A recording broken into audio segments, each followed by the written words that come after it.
The scrolls have foretold of black wings in the cold, that when brothers wage war come unfurled, Alduin, bane of kings, ancient shadow unbound, with a hunger to swallow the world.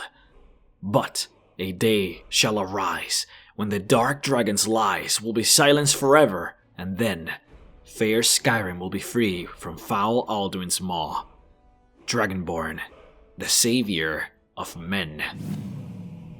Whew, what a name, what a legend, and a prophecy.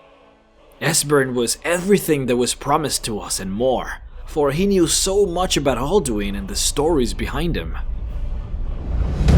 Alduin, the leader of dragons, the chief in the pantheon of the ancient Nords, literally considered a god. Ancient scriptures tell of him destroying the last world in order to create this one, an inescapable fate that tied him to existence. A being meant only for the destruction of his own creations, only to begin the cycle anew once again. Believed to be the first creation of Akatosh, the god of time, and the prime chieftain of most religions. He ruled not only over dragons but also over men millennia ago. It was foretold by Elder Scrolls that the coming of Alduin would herald the destruction of the world, and that only one person could stop it. A person who was kin to both Worm and the races of man. A person with the power to rival the sun, who could shout and cut through all enemies. Of course, the person we know as the Dragonborn.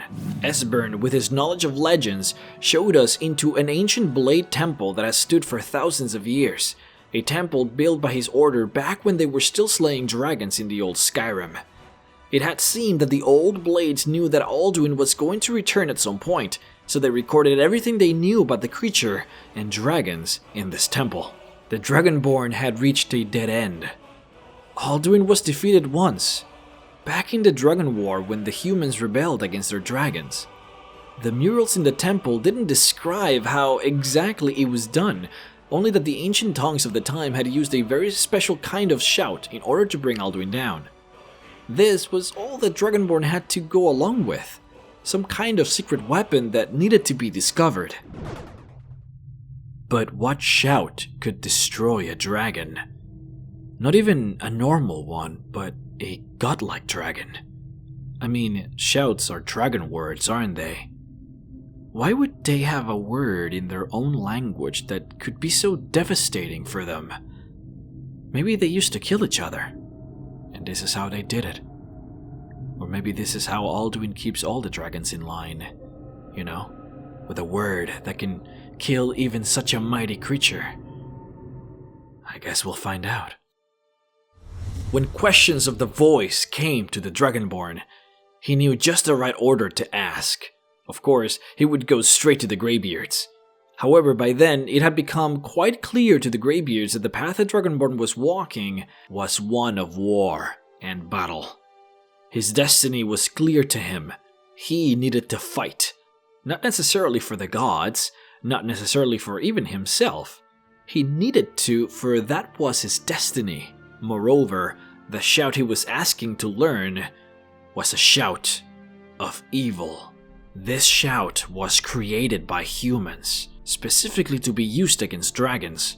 Their understanding of the word came from a place of misery, for they had suffered unimaginable pain under the constraints of their dragon overlords. For the Dragonborn to learn this shout, he would have to understand how they felt. He would have to feel the way those Nords felt at that precise moment. Dangerous, that is, of course. Dangerous for the ultimate killer of dragons to feel not indifference, not reverence nor respect for this race, but complete joy at their destruction.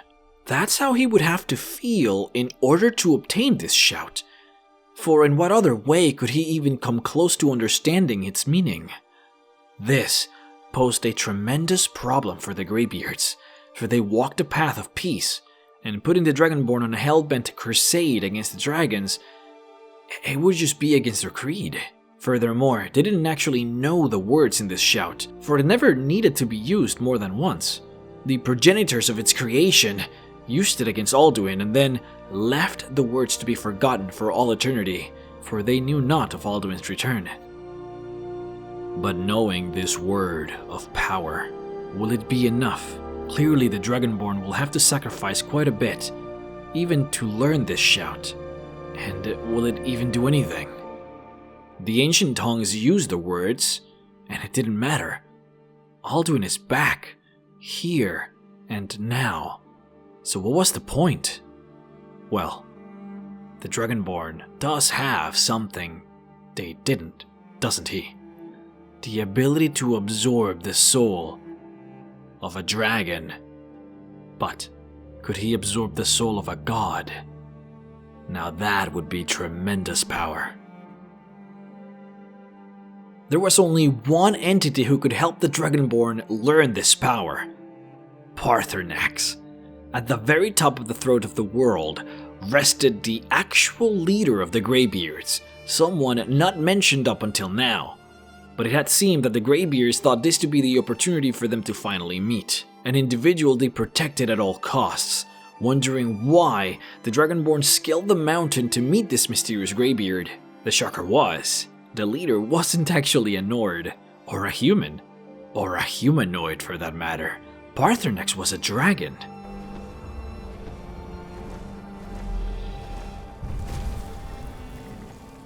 Drem Yolok, greetings, Wundernik. I am Paarthurnax. Who are you? What brings you to my Strunmach, my mountain?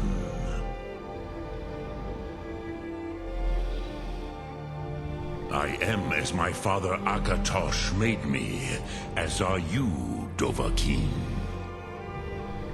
Tell me, why do you come here, Volan? Why do you intrude on my meditation? The lieutenant of Alduin in the Great Dragon War, Paarthurnax committed and witnessed unspeakable atrocities against mankind. However, during the peak of humankind rebelling against their overlords, he rebelled as well, betraying his master and instead choosing to help the slaves. In fact, he did more than just that, for he was the one that actually gave the Nords the ability to use the voice as a weapon. Oh, and that they did. They developed the now long forgotten shout known as Dragon Rend, a shout that for a mere couple of seconds allows dragons to understand their mortality and be crippled by this realization. It basically forces them to land on the ground and prevent them from flying for enough time to be killed. Unfortunately, this shout cannot be learned by dragons. Their minds are just not equipped to handle the understanding of mortality, and hence, Paarthurnax cannot teach it to the Dragonborn. He, however, knows of a very special way of obtaining it, as the actual defeat of Alduin incorporated more than just using the shout. The ancient tongues needed to use the namesake of this series, an Elder Scroll. I'll let Paarthurnax handle this one. Do you know why I live here, at the peak of the Monavin, what you name Throat of the World?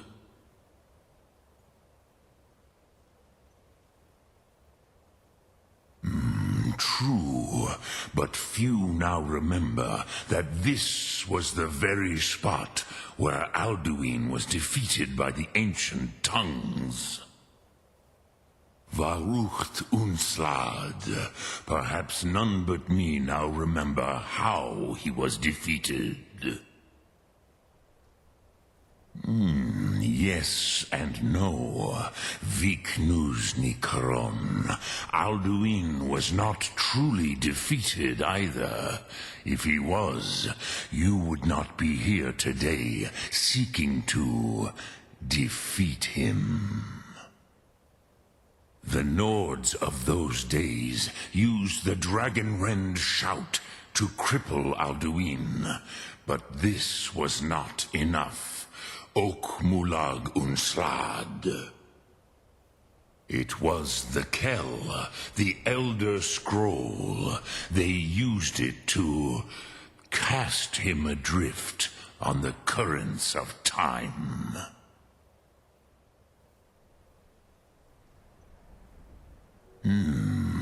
How to explain in your tongue? The Dove have words for such things that Jor do not. It is an artifact from outside time. It does not exist, but it has always existed. Rahwalan. They are fragments of creation. The Kele, Elder Scrolls as you name them, they have often been used for prophecy. Yes, your prophecy comes from an Elder Scroll. But this is only a small part of their power. Zofa Suyek. Not intentionally. Some hoped he would be gone forever, forever lost. Meye. I knew better. Tidbo Amativ. Time flows ever onward. One day, he would surface. Which is why I have lived here. For thousands of mortal years, I have waited. I knew where he would emerge, but not when. These objects, known as Elder Scrolls, are the most enigmatic objects in the entire series, capable of doing just about anything. For the most part, they seem to be famous for their ability to predict what could happen in the future. In this case, however, Paarthurnax explains to the Dragonborn that the Old Nords managed to remove Alduin from existence by using one of these special scrolls, after failing to slay him by simply using the Dragonborn shout. They casted him adrift in the currents of time. However, time always and ever flowing forward, Paarthurnax deduced that it was just a matter of time until Alduins would come out at the end of the time hole in the future. And this explains why the ancient tales of the Nordic people saw the return of Alduin as a legendary end of the world, for they knew that it was going to happen, and they knew that if not even the ancient tongues, the legendary heroes of old, could slay him, then what chance did we have now? This didn't particularly help the Dragonborn since he still didn't have the shout, but Paarthurnax explained that what the ancient Nords did back then sort of ruptured time and space at the top of this mountain. For it was right here that Alduin was cast adrift. He figured that if we had access to an Elder Scroll, it was entirely possible that we could use that distortion to see through it, and just like a movie, experience the events that unfolded that fateful night, which in turn would allow the Dragonborn to see the shout being used and learn from it. And with that, a new quest was presented for the Dragonborn: the acquisition of an Elder Scroll. The world was vast, his quest important, but his tenacity was absolute. The Dragonborn seeked out a legendary artifact of untold power all throughout the cold landscape of the north. Seeking advice from both the Greybeards and the Blades, he was directed to the only place who could harbor a wealth of information big enough to find this treasure. He was directed to the Guild of Mages in Skyrim, a place called the College of Winterhold. You see, the library of the college was well known to many in this region as one of the few places in Skyrim where knowledge could be stored safely and with great care. One of the biggest reasons is because to even gain admittance into this proud college, one must boast considerable magical proficiency, a problem the Dragonborn did not have by mere merit of his inheritance, his dragon blood. Just by showing that he was indeed Dragonborn, the college allowed him in with free reign upon its grounds. Upon studying some of the ancient texts in the library within, the Dragonborn found a peculiar fellow with an enormous interest in Elder Scrolls, an Imperial going by the name of Septimus Sickness. It had seemed that his book had gathered the interest of the Dragonborn, and he was set on finding him. At the moment, this Septimus was living in isolation in the middle of an enormous iceberg north of the college, not very far off. There was only one problem. He was a little crazed. If you would like to watch the full 2-hour video, then be sure to head on over to patreon.com/MrRhexx, where the video is available to all patrons. Otherwise, stay tuned as we will continue to upload the rest throughout the next couple of weeks every Monday, Wednesday, and Friday. Lastly, I would like to thank Dylan Baker, Toby Oliver, and Alex Fitchie for supporting me on Patreon and allowing this to happen. Thank you very much.